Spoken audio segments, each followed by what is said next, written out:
All right, well, new technology is allowing prospective parents to screen embryos for genetic conditions and even select eye color or sex. But is curating a designer baby going too far? You have specified hazel eyes, dark hair, and fair skin. I have taken the liberty of eradicating any potentially prejudicial conditions, premature baldness, myopia, alcoholism and addictive susceptibility, propensity for violence, obesity. We were just wondering if it's good to just leave a few things to chance. You want to give... Bioethicist Charles Camosy joins us now. Charles, you are the perfect person to talk to us about this. Gattaca seemed like a sci-fi then, but it's here now. What are your main concerns about this? And explain to me how this is not eugenics, which I thought we decided was a bad thing after World War II, after the Nazis. Well, we're of a certain age, and when we saw Gattaca in the 90s, I thought maybe we'd be a lot further away from it than we are now, but Yeah. Gattaca is apparently where we are.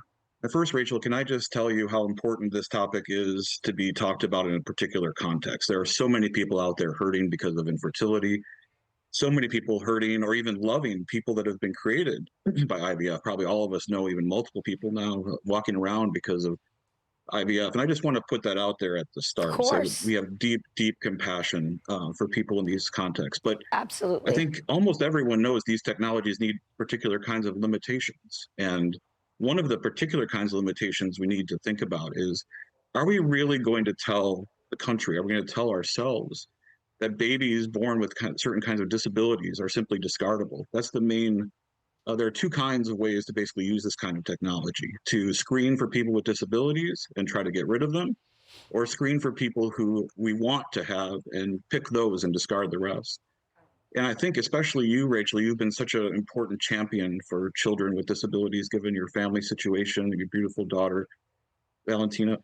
What is, and this New York Times article that prompted this segment, I think, talked about at such length, is we have to think hard about, in the article, they talk about people discarding people simply because they're blind, right? To say, well, we could now screen for blindness, and we would discard the babies that maybe were prone to blindness and take the others.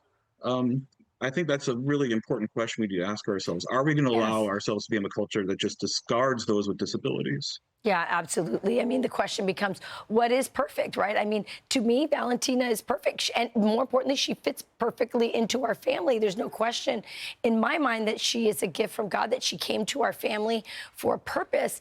And yet these screenings send a very implicit, different message. What happens when they say we eliminated them? They're not eliminating by curing the disease embryonically. They're eliminating. Explain to our viewers what that means by eliminating. Yeah, so sometimes I think they give out the false impression that this is a baby who is blind and we're doing some, genetic intervention on a particular embryo.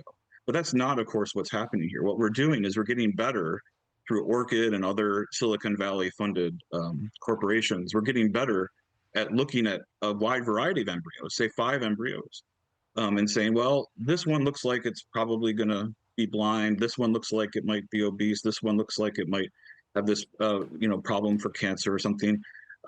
Hey, this one looks like maybe the best of the batch. Let's, these 2 look like it's the best of the batch. Let's implant these 2, and we'll discard the rest.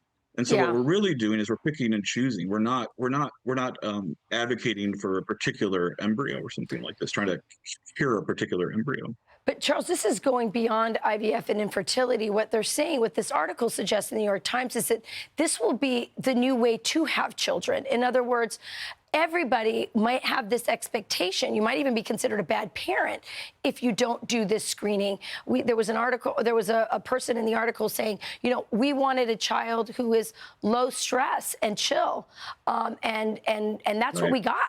And they were screening for different even personality characteristics. It was very shocking to me. And I just think, just as somebody who's had a lot of kids, I mean, the beauty of having a lot of kids is they're all different. It's amazing how different they are. And I just think this idea that we're going to have these designer curated babies might just make the world a lot less interesting, even if you take away the ethical questions that are very deep and spiritual indeed. Last word. And very quickly, I'll just say, I'll see that and raise you a new technology where we're soon going to be able to create not just 5 embryos, but thousands of embryos and use AI to screen them all and say, hey, Correct. looks like we want these 2 or 3, let's discard thousands. So that's ready to come on the scene as well if we don't put a marker in now and stop it.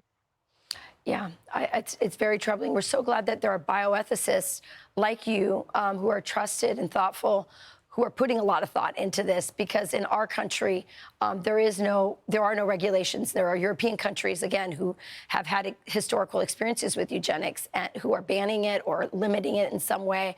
But our country, there are no regulations. So we're glad that you're at least thinking about it and we're bringing it up as something to ponder. So, Charles Camosy, thank you so much for joining us this morning. An important topic. Thanks for bringing it up, Rachel. You got it. I'm Steve Ducey. I'm Brian Kilmeade. And I'm Ainsley Earhart. And click here to subscribe to the Fox News YouTube page to catch our hottest interviews and most compelling analysis.